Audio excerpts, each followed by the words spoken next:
Hi everyone, welcome all of you. In today's lecture, we will discuss helium-neon laser, a first gas laser introduced in 1961 by Alizavan, Bennett and Heriot. These are the scientists, they work in Bell Laboratory. Bell Laboratory is the American industry.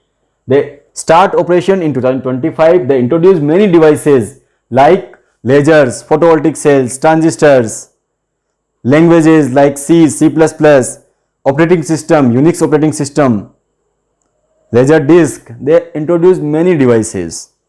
They work until 2007 and 2007 they owned by Nokia. Now we called Nokia Bell.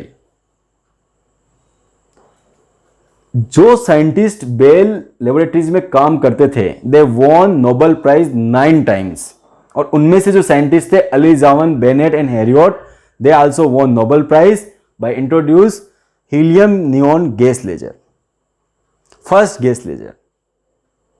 How we will construct and how helium neon gas laser work, we will discuss in this lecture.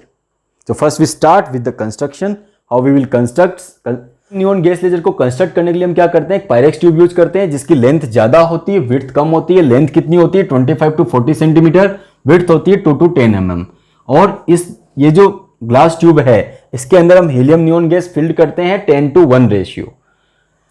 Pressure हम use करते हैं 10⁻³ टोर और इसके दोनों and पे Windows होती है जिसको हम कहते हैं Brewster window WW prime and mirrors लगे होते हैं. One is partial reflecting, one is second is the fully reflecting. Mirrors लगे होते हैं, यहां हम देख सकते हैं इस तरह का लेजर सिस्टम होता है. इसके अंदर मिरर्स भी लगे होते हैं, ब्रेवेस्टर विंडो भी लगी होती है और पायरेक्स की ट्यूब होती है around 25 to 40 centimetre. High voltage हम अप्लाई करते हैं to achieve the population inversion by means of electric discharge. Electric discharge करने के लिए हम रेडियो फ्रीक्वेंसी जनरेटर यूज करते हैं. यहां से हम हाई वोल्टेज अप्लाई करेंगे तो क्या होगा, जो अंदर गैस फील्ड है वो डिस्चार्ज होगी, उसमें आयन बनेंगे और हमें ट्रांजिशन देखने को मिलेंगे. तो यहां पे हम क्या करते हैं, रेडियो फ्रीक्वेंसी जनरेटर यूज करते हैं. कोई भी लेजर सिस्टम बनाना है तो कुछ एसेंशियल कंपोनेंट्स होते हैं. क्या क्या कंपोनेंट्स होते हैं, गेन मीडियम या एक्टिव मीडियम जिसको हम बोलते हैं. तो यहां पे गेन मीडियम क्या है, हीलियम नियॉन गैस यहां पे गेन मीडियम है. और पंपिंग सोर्स ताकि हम पॉपुलेशन इन्वर्सन अचीव कर सकें. पंपिंग सोर्स यहां पे क्या हो रहा है, इलेक्ट्रिक डिस्चार्ज. यहां पे हम इलेक्ट्रिक डिस्चार्ज यूज कर रहे हैं by using radio frequency generator. और थर्ड है हमारा रेजोनेटर केविटी. तो ये जो मिरर का कॉम्बिनेशन है इसको हम क्या बोलते हैं, रेजोनेटर केविटी. ये डिवाइसेज में यूज में आती है to construct a helium neon gas laser. ये वर्क कैसे करता है, जब हम हाई वोल्टेज अप्लाई करते हैं रेडियो फ्रीक्वेंसी जनरेटर से, तो हाई वोल्टेज अप्लाई करते हैं तो क्या होता है, जो गैस होती है नियर बाय टू इलेक्ट्रोड्स वो डिस्चार्ज होना स्टार्ट होती है, उसमें आयन बनना स्टार्ट करते हैं, उसमें पॉजिटिव नेगेटिव आयंस बनते हैं. वो आयन, पॉजिटिव आयन कैथोड की तरफ मूव करता है, जो नेगेटिव आयन है वो एनोड की तरफ मूव करता है. जब वो मूव करते हैं तो वो आयन टकराते हैं हीलियम एटम से. और हीलियम एटम जो है उसका ये एनर्जी लेवल डायग्राम हमने बना रखा है हीलियम एटम का. That is ground state, this is excited state 1, this is excited state 2. तो जो हीलियम एटम है that is excited by using the ions. जैसे आयन टकराएंगे ये एटम एक्साइट हो जाएगा और एक्साइट होके या तो ये E2 स्टेट में जाएगा या E3 स्टेट में जाएगा. अगर E2 स्टेट में जाएगा तो हमें जो ट्रांजिशन मिलेगा, E2 स्टेट में जाएगा तो ये ट्रांजिशन नियॉन के एटम को एक्साइट करेगा और हमें ट्रांजिशन देखने को मिलेंगे. बट यहाँ पे हम क्या कंसीडर करते हैं कि जो हीलियम का एटम है वो E3 स्टेट में जा रहा है, क्योंकि हमें कौन सा ट्रांजिशन चाहिए, लेजर ट्रांजिशन. हमें रेड लाइट मिले. जरूरी नहीं है कि हीलियम नियॉन लेजर में आपको रेड लाइट ही मिले, और भी अलग अलग आपको वेवलेंथ की लाइट मिलती है. ठीक है, तो यहां पे हम देखेंगे जैसे ही आयन टकराते हैं हीलियम एटम से, हीलियम एटम ग्राउंड स्टेट से हाई एनर्जी स्टेट में चला जाता है. और हाई एनर्जी स्टेट में इसको यहां से यहां ट्रांसमिट करने के लिए कितनी एनर्जी चाहिए, 20.61 इलेक्ट्रॉन वोल्ट. इतनी एनर्जी इसको मिल जाती है थ्रू रेडियो फ्रीक्वेंसी जनरेटर, जिससे जो आयन बन रहे हैं वो आयन टकराते हैं और हीलियम को ग्राउंड स्टेट से एक्साइट कर देते हैं हाई एनर्जी स्टेट में. हाई एनर्जी स्टेट में एटम जो है ये जो स्टेट है E2 और E3 मेटास्टेबल स्टेट है. यहां पे एटम 10⁻³ सेकंड तक रुक सकता है. इसी ड्यूरेशन में जो हीलियम एटम है जो कि हाई एनर्जी लेवल में आ जाता है, वो हीलियम एटम जाके टकराता है नियॉन एटम से. हीलियम एटम जो है वो जाके टकराता है नियॉन एटम से. और इसको जो रिक्वायर्ड एनर्जी है नियॉन को E1 से E6 में पहुंचने के लिए, नियॉन एटम के अंदर 6 एनर्जी लेवल्स हम यहाँ पे ड्रॉ कर रहे हैं. तो 6 एनर्जी लेवल्स जो होते हैं, E1 ग्राउंड स्टेट है, E2, E3, E4, E5, E6 all are the excited state. इसमें E3 जो स्टेट है दैट इज अनस्टेबल स्टेट. उसके अलावा जितनी भी स्टेट है ऑल आर मेटास्टेबल स्टेट्स. इसके अलावा जितनी भी स्टेट है all are metastable states. Only E3 is unstable state. यहाँ पे एटम 10⁻³ सेकंड रुकेगा। तो यहाँ पे हम देखते हैं हीलियम एटम जो है उसको 20.61 इलेक्ट्रॉन वोल्ट इसके पास एनर्जी है और ये जाके टकराता है नियोन से। बट नियोन को जो रिक्वायर्ड एनर्जी है that is 20.66 electron volt. Neon को कितनी एनर्जी रिक्वायर्ड है? 20.66 इलेक्ट्रॉन वोल्ट। इसको रिक्वायर्ड है 20.66 इलेक्ट्रॉन वोल्ट। अगर इसको यहां से यहां भेजना है, यहां से यहां ट्रांजिस्ट करना है, तो क्या करना पड़ेगा? 20.66 इलेक्ट्रॉन वोल्ट एनर्जी देनी पड़ेगी। वो एनर्जी कहां से आएगी? जो हीलियम की एनर्जी है प्लस 0.05 इलेक्ट्रॉन वोल्ट, इतनी एनर्जी कहां से आएगी? वो एनर्जी मिलेगी इसको काइनेटिक एनर्जी से, क्योंकि हीलियम मूव करता हुआ जा रहा है तो उसके पास उसकी काइनेटिक एनर्जी है। कितनी है? 0.05 इलेक्ट्रॉन वोल्ट से ज़्यादा। तो वो जाके टकराएगा नियोन से। तो नियोन को जो रिक्वायर्ड एनर्जी है 20.66 इलेक्ट्रॉन वोल्ट वो मिल जाएगी और नियोन आपका ग्राउंड स्टेट से हाई एनर्जी स्टेट में चला जाएगा। अब नियोन के अंदर बहुत सारे ट्रांजिशंस होते हैं। कौन कौन से ट्रांजिशंस होते हैं? तो आप देखोगे नियोन के अंदर E6 से E3, E6 से E3, E6 से E5, E6 से E3, E6 से E5, E4 से E3, E4 से E3, E3 से E2 एंड E2 से E1। ये सारे ट्रांजिशन हमें नियोन के अंदर देखने को मिलते हैं। याद करने का क्या तरीका है वो मैं आपको अभी वापस रीड्रॉ करके बता रहा हूं किस तरह से हम इसको याद रख सकते हैं। Energy level diagram, helium neon laser का एनर्जी लेवल डायग्राम कैसे याद रखें? सबसे बड़ी प्रॉब्लम ये होती है कि हमें एनर्जी लेवल डायग्राम याद नहीं रहता है। इसको याद रखने का सबसे सिंपल तरीका है कि आपको सबसे पहले हीलियम का एनर्जी डायग्राम बनाना है।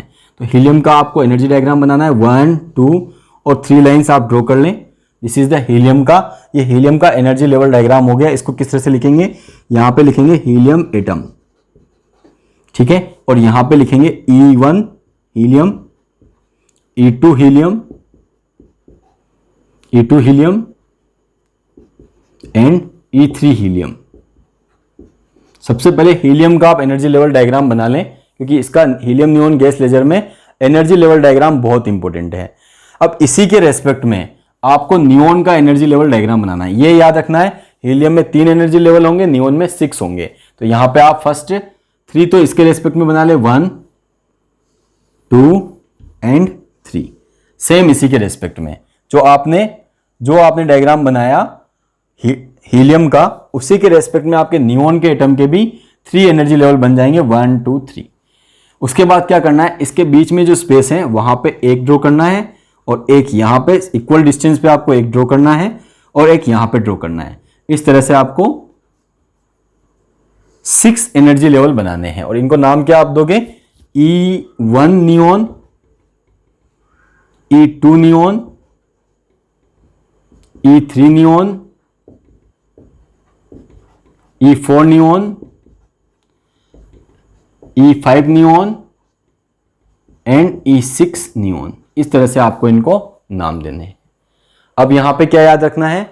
इसकी जो एनर्जी वैल्यू है, हीलियम एटम को ग्राउंड स्टेट से एक्साइटेड स्टेट में भेजने के लिए जो एनर्जी चाहिए दैट इज 20.61 इलेक्ट्रॉन वोल्ट, और नियोन एटम को जो एनर्जी रिक्वायर्ड है दैट इज 20.66 इलेक्ट्रॉन वोल्ट। इतनी एनर्जी हमें चाहिए। नियोन को ग्राउंड स्टेट में एक्साइटेड स्टेट भेजने के लिए 20.66 इलेक्ट्रॉन वोल्ट और हीलियम को ग्राउंड स्टेट से एक्साइटेड स्टेट में भेजने के लिए 20.61 इलेक्ट्रॉन वोल्ट एनर्जी चाहिए। ठीक है, अब इसके ट्रांजिशंस कैसे याद रखें? सबसे इंपॉर्टेंट क्या है? ट्रांजिशंस कैसे याद रखें? ट्रांजिशंस को याद रखने के लिए एक चीज याद रखना, हीलियम के जो एनर्जी लेवल हैं E2 और E3, ठीक है, इसके रेस्पेक्ट में जो नियोन के एटम हैं उनसे एक कम पे ट्रांजिशन बताना है आपको। कैसे? E6 से E5 में बताना है एक ट्रांजिशन आपको और E4 से E3 में। ये दोनों जो ट्रांजिशन है दोनों इंफ्रारेड है, मींस ये आपका 33,900 एंगस्ट्रॉम का होगा और ये 11,500 एंगस्ट्रॉम का। ये दोनों जो ट्रांजिशन हैं बोथ आर इन इंफ्रारेड। ये विजिबल रेंज में नहीं है, इंफ्रारेड रेंज में है ये दोनों ट्रांजिशन। ठीक है, तो फर्स्ट ये 2 ट्रांजिशन आप बता दें, एक ट्रांजिशन ये वाला, एक ट्रांजिशन ये वाला। उसके बाद आपको बताना है ये वाला ट्रांजिशन, दैट इज ये जो ट्रांजिशन है ये सबसे ज्यादा इंपॉर्टेंट है क्योंकि इसमें हमें लेजर लाइट मिलती है। 6328 एंगस्ट्रॉम की हमें लेजर लाइट मिलती है, कोहेरेंट लेजर लाइट, वो इसी ट्रांजिशन से मिलती है। रेड लाइट मिलती है हमें इसी ट्रांजिशन से। उसके बाद के जो ट्रांजिशन है वो आपको इस तरह से बताने हैं, एक E3 से E2 में और E2 से E1 में। ये 5 ट्रांजिशंस आपको ड्रॉ करने हैं नियोन एटम में। तो क्या किया हमने, सबसे पहले इसके रेस्पेक्ट में 2 ट्रांजिशन बताए, दोनों इंफ्रारेड, उसके बाद ये वाला ट्रांजिशन, फिर ये वाला ट्रांजिशन और फिर ये वाला ट्रांजिशन। ये जो ट्रांजिशन होता है ये स्पॉन्टेनियस इमिशन है 6000 एंगस्ट्रॉम का। यहां पे आप देखोगे सारी जो है मेटास्टेबल स्टेट है E3 को छोड़ के, E3 को छोड़ के जितनी भी एक्साइटेड स्टेट है वो सारी मेटास्टेबल। ये क्या है, अनस्टेबल, ये अनस्टेबल है, बाकी सारी मेटास्टेबल स्टेट्स हैं। आप चाहो तो यहां पे इस तरह से M लिख सकते हो, all are metastable states, all are metastable states. ये जितनी भी स्टेट्स हैं ये मेटास्टेबल स्टेट्स हैं E3 को छोड़ के। ये 6000 एंगस्ट्रॉम का ट्रांजिशन है। और लास्ट वाला जो है वो जो हीलियम नियोन लेजर होता है उसकी वॉल से टकरा के अपनी एनर्जी जीरो कर लेता है और एटम ग्राउंड स्टेट में आ जाता है। तो यहां पे हम देखते हैं क्या होता है, जैसे ही हीलियम आयन बनते हैं, हाई वोल्टेज अप्लाई करते हैं, हीलियम गैस आयन में कन्वर्ट होती है और हीलियम के आयन टकराते हैं हीलियम एटम से और हीलियम एटम चला जाता है ग्राउंड स्टेट से एक्साइटेड स्टेट में और हीलियम का एटम टकराता है जाके नियोन के एटम से और नियोन का एटम ग्राउंड स्टेट से एक्साइटेड स्टेट में चला जाता है। कितनी एनर्जी रिक्वायर्ड है, 20.66 इलेक्ट्रॉन वोल्ट। वो कहां से मिलती है, हीलियम की एनर्जी प्लस इसकी काइनेटिक एनर्जी, दोनों एनर्जी मिलकर कितनी हो जाती है, 20.66 इलेक्ट्रॉन वोल्ट। और नियोन हाई स्टेट में जाता है। अब नियोन के अंदर क्या होता है, बहुत सारे ट्रांजिशन होते हैं। सबसे पहले हम क्या बोल रहे हैं, E6 से E5, ये कौन सा ट्रांजिशन है, इंफ्रारेड रीजन में। इससे इंफ्रारेड लाइट मिलती है 33,900 एंगस्ट्रॉम की। E4 से E3 में ट्रांजिशन होता है वो 11,500 का, ये भी क्या है, इंफ्रारेड। ये वाला ट्रांजिशन जो है E6 से E3, इससे हमें कोहेरेंट लेजर लाइट मिलती है। ये ट्रांजिशन इंपॉर्टेंट है, इससे हमें कोहेरेंट लेजर लाइट मिलती है। E3 से E2 स्पॉन्टेनियस इमिशन होता है, विजिबल लाइट है, बट ये क्या है, स्पॉन्टेनियस इमिशन, इनकोहेरेंट। ये जो लाइट होती है वो इनकोहेरेंट होती है।